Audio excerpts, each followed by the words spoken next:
Welcome to the Harvesting Wisdom podcast. Together we explore the vast landscapes of life, delving into the rich soil of experiences, sowing the seeds of curiosity, and harvesting the profound wisdom that each episode unfolds.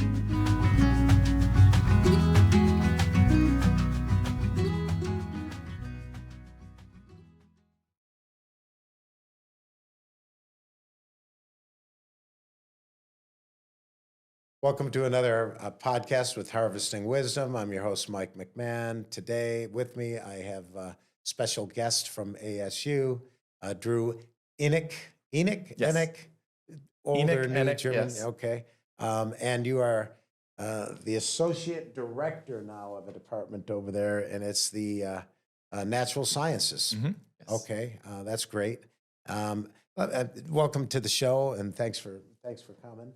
Thank you for having me. You've got kind of an interesting background. Tell me, well, let's talk about who you are, what you're doing right now, and what led to being where you are today, and what interested you. What was your motivation and your inspiration to do the things you're doing? Yes.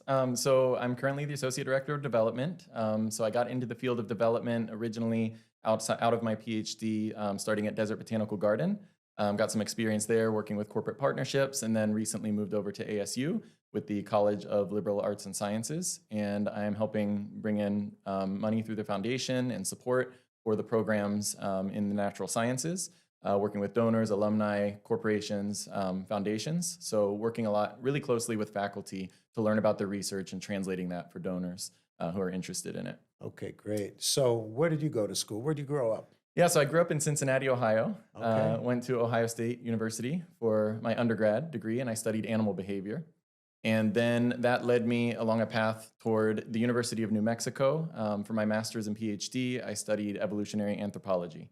Basically, primatology was my focus. Wow, great. So did you finish with a master's or finish with a PhD? Finished with the PhD during COVID, so I had to defend virtually. So that was very interesting horrible. In 2020. Sorry for that. Yeah. Anyone who was in school during COVID, I just like, oh my God. It was hard enough to go when it wasn't COVID. Right. But right. so I'm not mistaken if it was, it might have been Columbus. There was a zoo with a famous, was it an orangutan, Emma, or I can't remember what it was. One of the last of the species of its kind. I want to say it was Ohio. I know that in Cincinnati, in the about? Cincinnati Zoo growing up, I believe it was the last passenger pigeon, and there's a memorial for that. But in terms of the apes, This was I more think of there an was ape. a very don't old even know if it was individual an ape. gorilla at the Columbus Zoo. Gladys Yeah. might have been her name. Hmm. But in terms of the last of its kind, I'm not sure in that. I wish I could Yeah. remember everything, but I don't. But it was. So you were in Cincinnati. I grew up in Buffalo, so kind of in the Okay. same flyover state area, Right. the Rust Belt Mm-hmm. type of thing. But good education, Mm-hmm. and you're indoors a lot, so you get to think and not get as distracted about the stuff, I guess. Right. And a lot of opportunities at Ohio State, so I'm really grateful Yeah, well, for what a school, huh? I mean, many that's organizations, very similar to ASU. So I feel very. But ASU lost to Ohio State in the '98 Rose Bowl. So the only team I ever vote against winning in football would be Ohio State. Okay, that's Because fair. I went to that Rose Bowl and I was very disappointed. But yeah, Clive Edwards was there at Ohio State, one of the big worm guys, one of the 5 guys when it comes to vermicompost and stuff. I mean, they great, obviously these schools got so much depth and so much innovation and Right. so much, experience with a lot of things. They're just, Mhm. amazing places, and Ohio State certainly is. But Yeah, and I was going to say I had the opportunity to do some study abroads while I was there, going to Mexico, Costa Rica, Australia. The Costa Rica experience specifically was focused on sustainable agriculture, so a lot of overlap oh yeah, with what you're doing here. And that experience really primed me for what became what we're going to talk about mainly today, which is being in Uganda for my dissertation research on chimpanzees, which was the PhD. in Costa Rica, and I love going to Costa Rica. I love that volcano area outside of San Jose, I guess is the main city, right? And what a place. That's kind of like my dream of, which I'll never retire. But if I were to ever retire, I would love to not retire, but farm over in Costa Rica in that Yes. area. It's so almost everything grows, from Right. strawberries to you name it. What a climate, and that the fog, and then Hmm. you can smell the sulfur from the volcano, the whole Right. thing. But what great soils and stuff. So, Yes. um, but okay, so let's talk about that. You then how you got into studying chimpanzees, Hmm. and you did it in Uganda, right? Right. I In spent Africa. a year and a half altogether, two-month field seasons and 2 7-month field seasons. So Okay. altogether lived there a year and a half. It was intentionally meant to be split up across those 4 years so that I could test out my methods early on, Okay, make sure that great. what I was going to be collecting for my dissertation worked with the questions I was attempting to answer. And then those 2 7-month field seasons were the really concentrated dissertation field seasons when I could really crank out and collect the data that I needed to Yeah. observe. Specifically, I was looking at adolescent male social strategies. So it's a period of time of life when you have changes in your life and you're becoming more independent. Same thing with the chimpanzees. Yeah. So it was useful to spread that across a couple field seasons to get more of a longitudinal perspective. It's a smart way to do it. The other thing is sometimes it's quite a hardship if you try to live in, and you, I imagine, were in remote areas, right? Yes, So, I lived at the Makerere University field station. It was the biological field station out okay. west. It was about 5 hour drive west of Kampala. And we were close to the border with the DRC, and it was in Kibale National Park. So it's a really beautiful park there, Right. really nice population of chimpanzees that lives there in terms of being able to study them. It's a pretty contiguous, there's a lot of communities without fragmentation from human settlements. Right. So they can actually transfer between communities, and it's a very healthy population. You of chimps. study what they would have been without a lot of human intervention, right? So, Yes. what was the main thesis, and what was your conclusion, I guess, or your Yes. close to conclusion? So I wanted to understand how adolescent male chimpanzees in the wild adapt to the adult social world. So I was looking at their involvement in competition, coalition, engaging in coalitions with other individuals to be 2 versus 1, 2 versus 2, and how they went about building those partnerships with other individuals, how they utilized aggression, how they attempted to sire offspring when they're competing with these adult males that have a much larger body size and can pretty much outcompete them fairly easily when they're a young adolescent.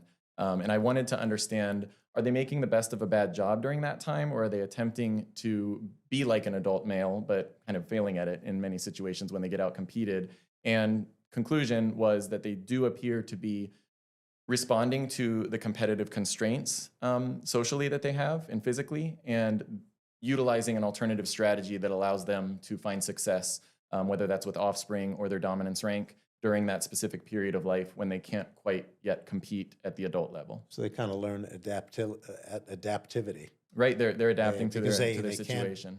they can't outmuscle the Correct. other guys, so they have to outsmart them somehow and Right. try different things, which probably serves them in the long run. But now, when you're down there, you were hyper focused. You're a PhD, Right. studying your stuff. Did you go anywhere else in Africa? Did I you? did get to go to Bwindi Impenetrable Forest with my colleague, and we Oh, wow. visited out there to see the mountain gorillas. So that was Okay. an exceptionally amazing experience to see. You get used to the chimpanzees, and then you go out and you see this even larger ape in the wild, and it's just so impressive to see that massive body frame of a adult male gorilla walking past you, especially when you're used to these smaller bodied chimpanzees. How close can you get to them? Because you're not a lot of when we go on safari, but in Right. Africa, you're supposed to stay in the vehicle, and Mhm. they can kind of recognize your footprint, and you're not a threat. But Mhm. something on foot, you're technically could be a threat. Right. So, what did they have to kind of train you? Don't do this, or you're going to get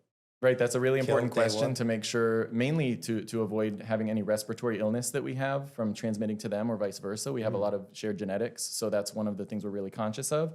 So 5 meters is the answer to your question. We usually would maintain 5 meters or more when we're observing them and taking notes and watching what they're doing throughout the day. And that allowed us to maintain that distance to make sure that we're not interrupting their social circle, and we're able to observe as natural behavior as possible with a habituated community. So How did you have any moments of fear, like, oh, I got too close, or they're coming at me, or they're ganging up, or they're not happy with me being here? Do you have any of that going on? So this project was started in 1987, and many of the chimpanzees were very much used to the presence of humans. So I wouldn't say there were any moments where I really felt threatened or frightened. just making sure that I was taking care of the physical space and social space of those chimpanzees. Sometimes they would walk toward us, and we would be limited in our ability to get off the trail or to move away. So we just did our best. We would kind of turn away and make sure that we didn't want to involve Sure. them in You didn't want our to be the guy. social circles or to be involved in what they were doing. Just to make sure that we're able to. What is what is the natural predator to a chimpanzee? Good question. I did learn while I was there that leopards used to exist in this forest. I think they were hunted to extinction, I heard, in the 1950s, I believe, around then. So there were no leopards in the forest. There were lions that would sometimes come up from the corridor to Queen Elizabeth National Park, which was just south.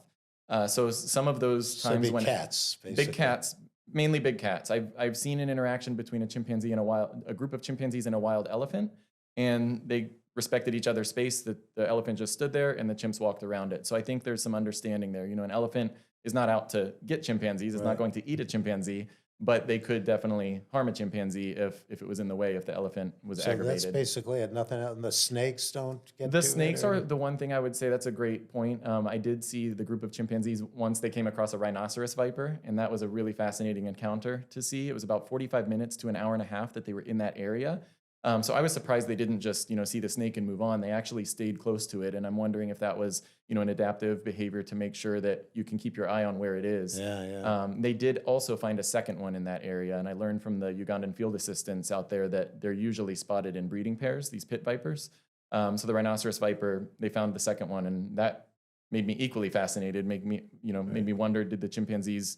They seem to be actively looking for a second one. So that was really. They always blew my mind in some way out there in the field. And we know in Africa sometimes there's a lack of government. They got other problems that they have to deal with rather than necessarily the natural environment. Sometimes they just respect it, let it do its thing. But was there any kind of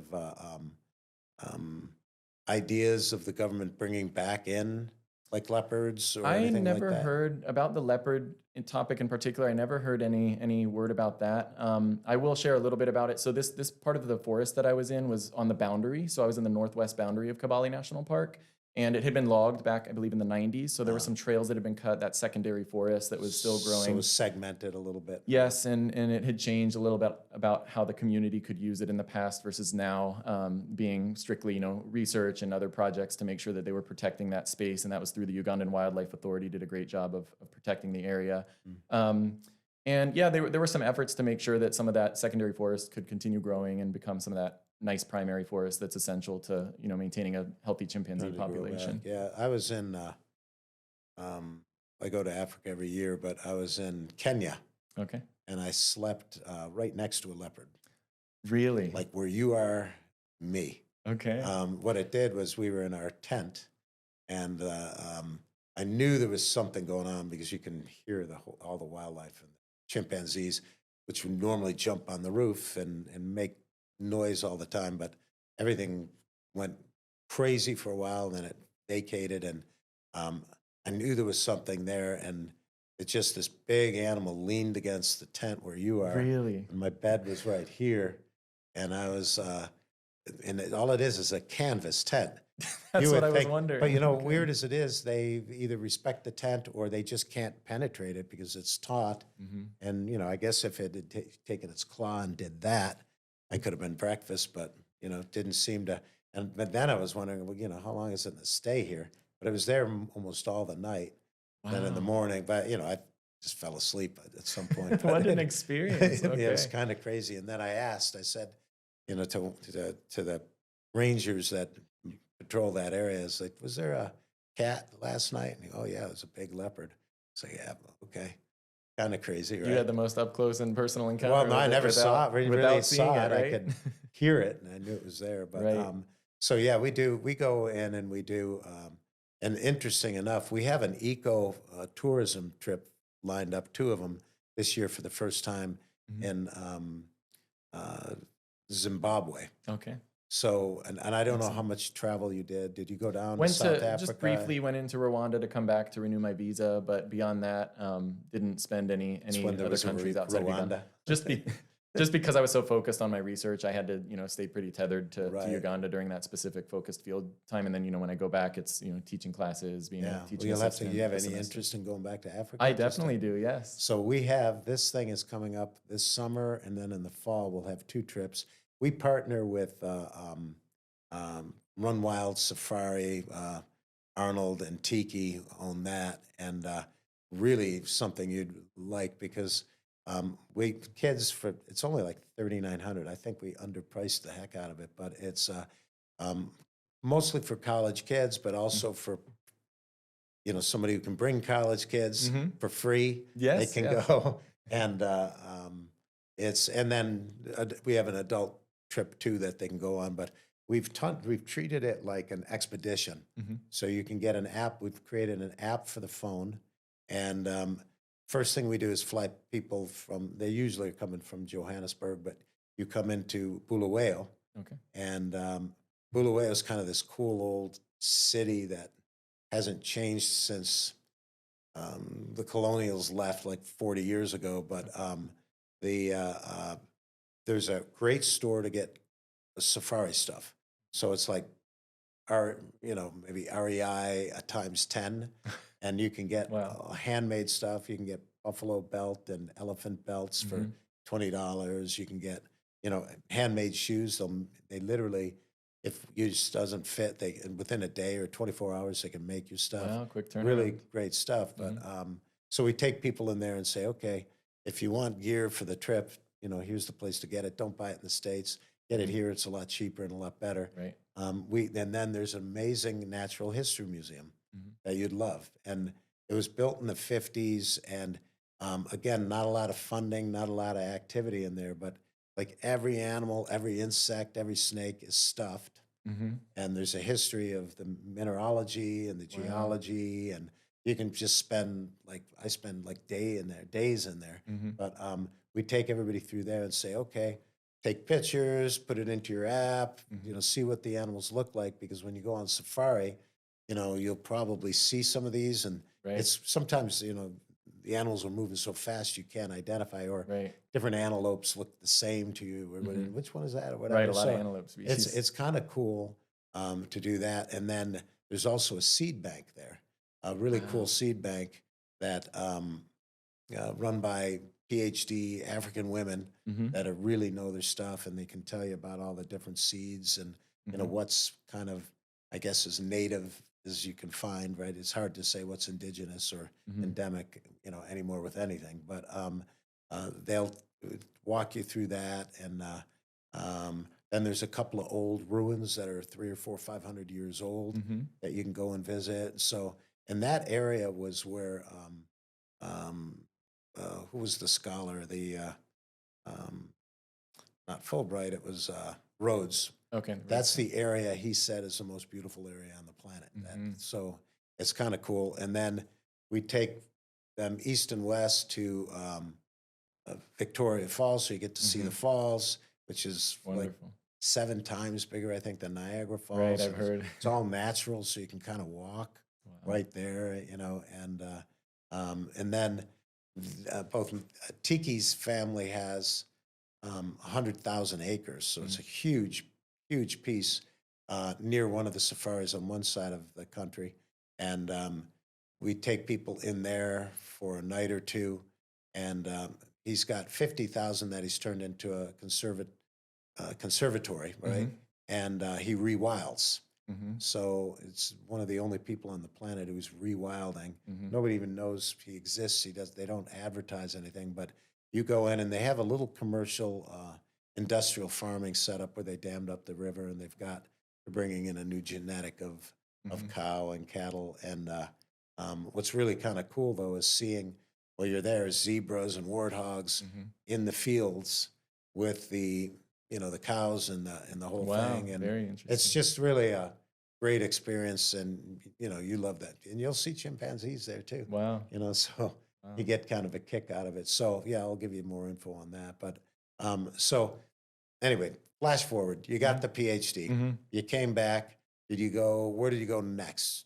So following my work on the PhD, I went to Desert Botanical Garden, and Oh, okay. that's, as I was alluding to earlier, jumped into the field of development and connecting people with the understanding of what are we doing in the field of conservation and why is it important. And I really enjoyed being able to immerse myself into the Sonoran Desert here, a very biodiverse area of the Sonoran Desert that we Right. live in this part of Arizona, and yeah, continued learning and connecting with scientists there and building my, I've always been on that line between the science side and then the, public facing side. Right. So I feel Okay, like, great. and that's Well, what I'm you got to doing. make a dollar too, right? I Right, mean, right. And that's what I'm part of doing at it. ASU is really Yeah. starting, continuing forward with that mission of mine to be that bridge between the public perception of science and science itself to And help translate it. it's so important. I mean, the Desert Botanical Society, for people coming in from out of town, or so many people who live here have never been there. It really is a gem. I mean, Right. it's got all the different plants, and just they've done a wonderful job of building it and Mhm. landscaping it. It's a great day to be spent. And then, so what's the one up in Superior? That's the Boyce Thompson Boyce Arboretum. Thompson, Mhm. another phenomenal place because you get to walk around Right. there and have lunch in there And and then see.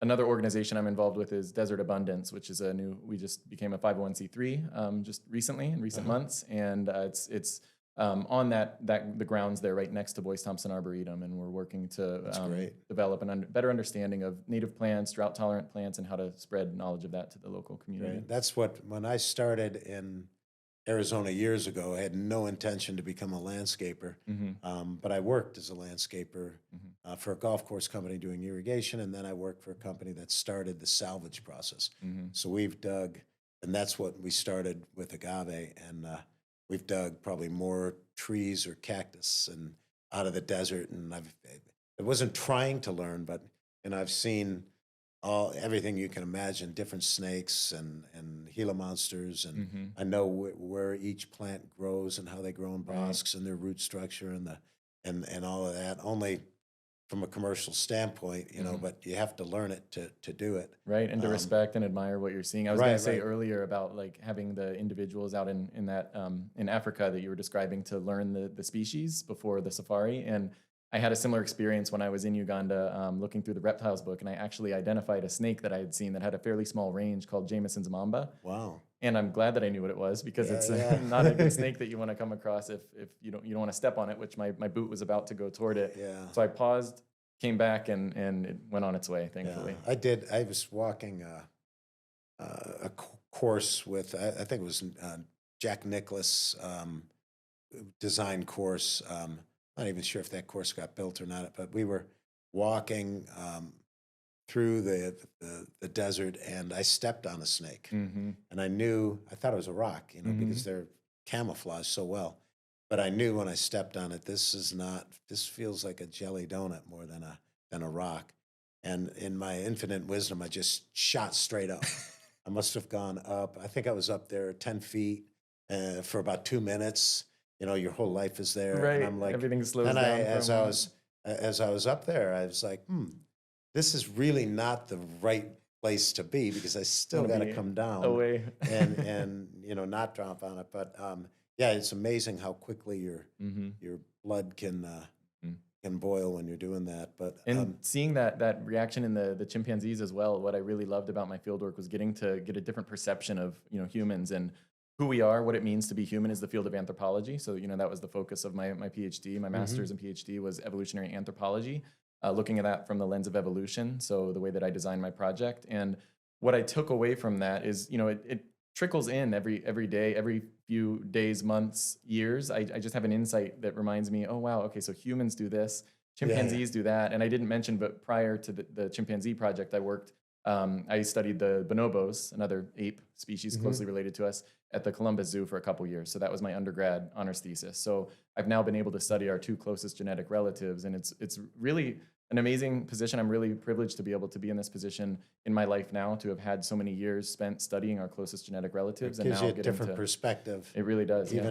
even later, maybe a better perspective Right, now. right. Let's see, so you didn't go up and see Lucy in Yeah, Ethiopia. unfortunately, haven't gotten to do Yeah, that. that's a Right. funny little museum they have uh, in Ethiopia. And then Hmm. the other one is God, what is it? The Origin of Humanity, or in South Africa, they Mm-hmm. have what they believe is the first human found in a cave. But they Right. have an entire museum based on, how many different human species there was Mm-hmm. and how it evolved Right. or Right. whatever, if you believe in that or not. Yeah, and I was I teaching that in my pretty classes much for the tend to myself, undergrads. but For the undergrads, when I yeah, was a grad student at the University of New Mexico. So yeah, yeah, I was fascinated when I was in grad school to learn how many types of hominins were on the landscape and how they were all coming together and interacting. We know that because we have signatures of Neanderthal and Denisovan in modern day genetics of individuals. uh-huh, So that was a really surprising and fun takeaway. Something I didn't expect to learn was getting an appreciation for that. Um, just back, way back when on the landscape, it wasn't just Homo sapiens and Neanderthals. There were a lot right. more as well that were evolutionary And dead ends. and if we look at it evolutionary from a geologic time standpoint, this has all happened in a matter of Right. minutes, right? We've It's the happened icing, in the top of the seconds. icing on the cake when you look at all the Exactly. animals before And that. I've read so many books on how species and how plant species and animal species have traveled through wind, birds, Mhm. mostly through humans as we've interacted, and the destruction. I want to say destruction because people get offended, but as humans go, things tend to be altered, Right. I mean, every animal necessarily. has an impact on its environment, and there's a Right. lot of us humans in concentrated areas. So just have to be And we aware have a and lot of conscious of that. impact. And I think Yeah. your podcast is helping in many ways with Yeah. that. So I was in the Galapagos, Hmm. and we talk about the species, the origin of the species, and all that in Darwin. And of course, there's Darwin Island there, and a lot of his theories came while he was there. And I was on the National Geographic Explorer, and I did podcasts with the naturalists there. Hmm. So that was super fun. And then, I started doing soil work. Well, Okay. I've always been in soil, but we really started doing vermicompost about 6 or 7 years ago. Okay. So I was like, I don't really know anything about it. So I've read like every book that I could find. And the top book was Darwin, right? Hmm.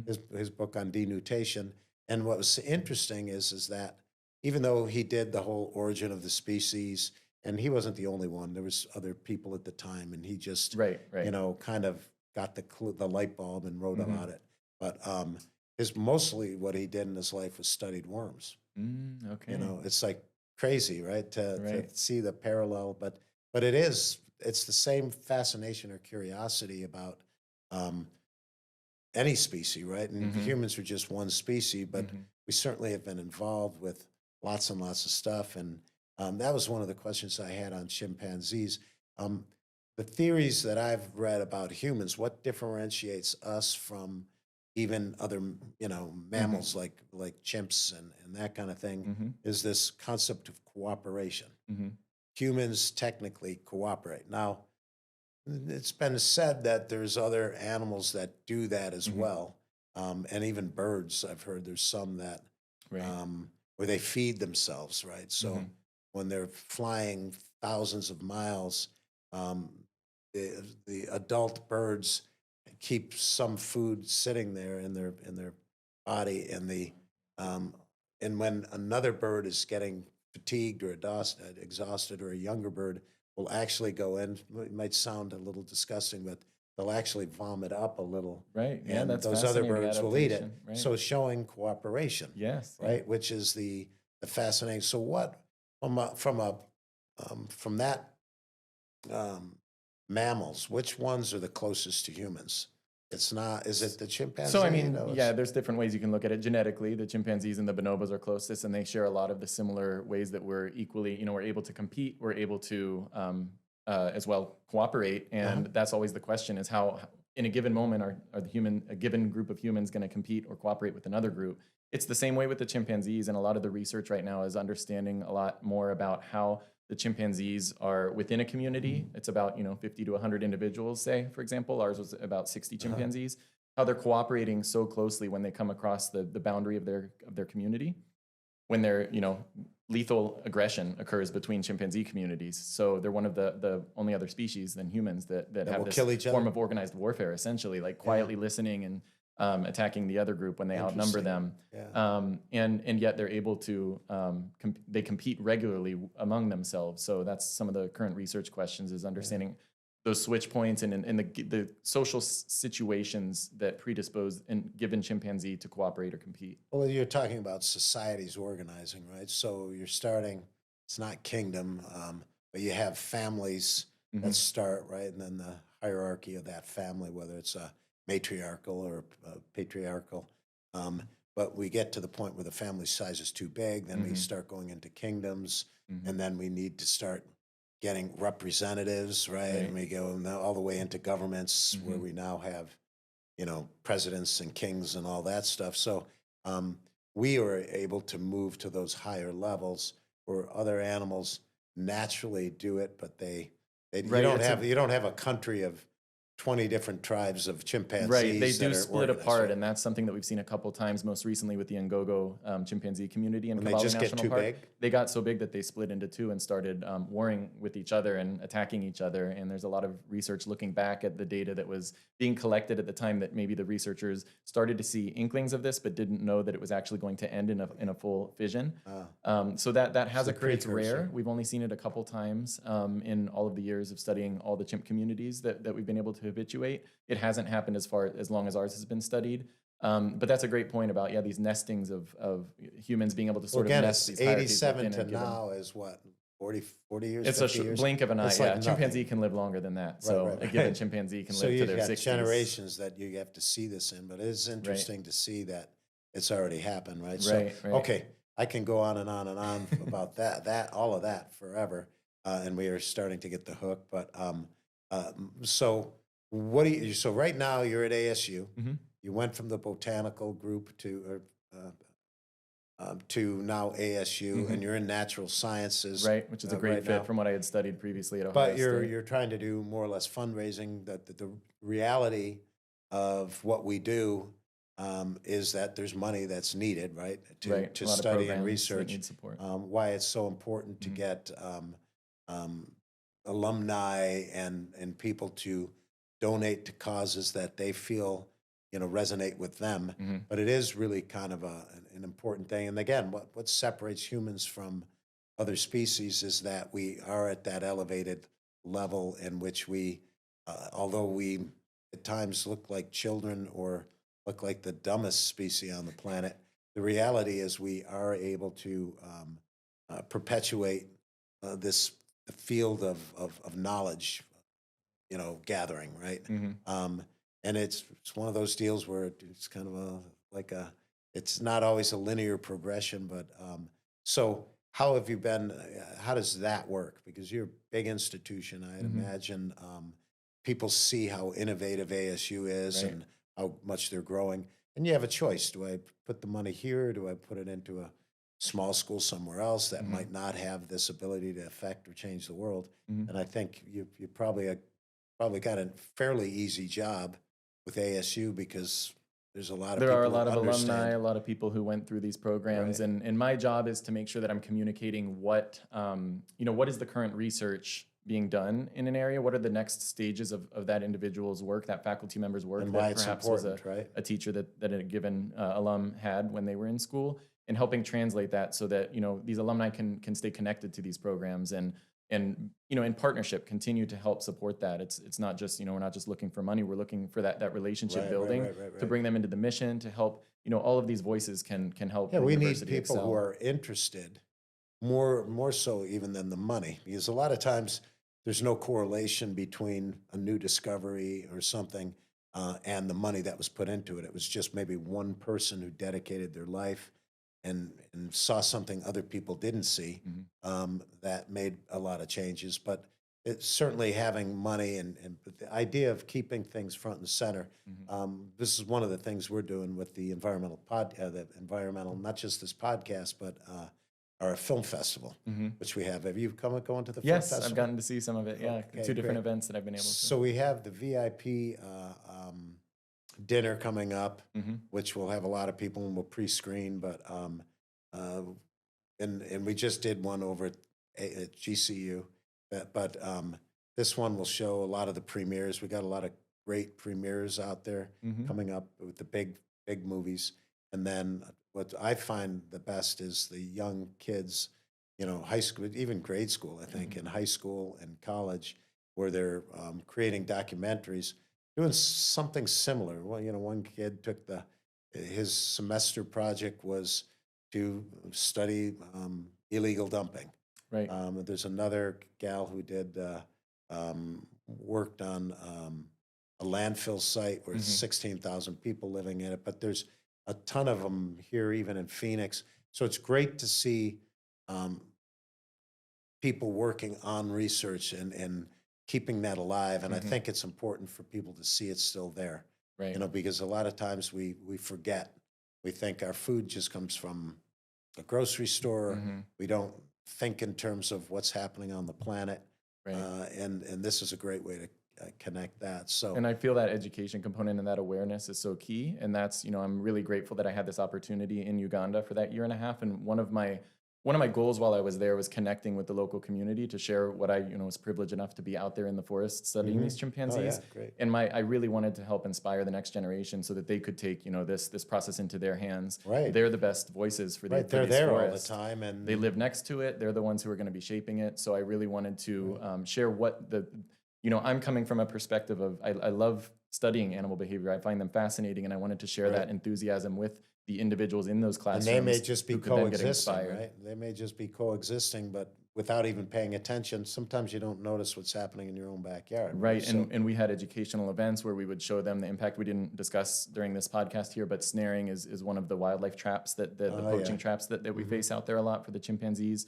Losing limbs from those traps, and just educating the locals about what are we seeing on the front lines, so that these young Ugandans can grow up, and it's a very young population. Right. Yeah, it's a very most of Africa, more than 50% of the country, I believe, under the age of 16 while I was there. Same thing in Malawi and all these countries. So a lot of opportunity too, though, right? Like being able to share that knowledge at this critical stage, so that individuals can get involved in the Ugandan Wildlife Authority. So if we look at the future, where do we invest? We invest in education. Education is right? key, for awareness. kids. Even here in the Sonoran Desert, I feel awareness and just taking that time to get connected to some of these local organizations and go out, pull weeds and get involved to see how the Rio Salado, how is it doing? What is Mother Nature telling us? Exactly. And just getting involved. So you don't know what the next chapter is for you, whatever it might be, but I would say, go to the film festival, because you'll see stuff that might inspire you, and that is going to be fun.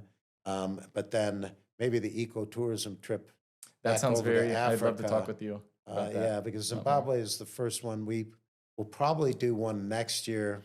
Joe and I were in Kyrgyzstan, Kazakhstan, and Mongolia. Wow. So we're thinking of having one there, totally different. We say everything's different, but reality is humans are humans everywhere we go. You know? So, and the environment has also got the same challenges from what we've done with it, the human environment. But anyway, Drew, appreciate you coming today. Thank you so much, Mike. We're going to get cut off if I don't shut it down. But anybody watching today, thank you for watching, and please subscribe and join us again for the next one.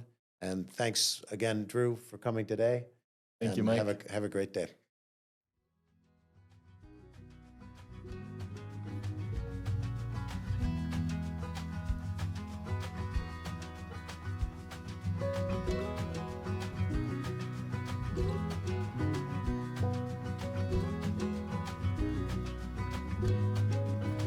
Thank you for joining the Harvesting Wisdom podcast.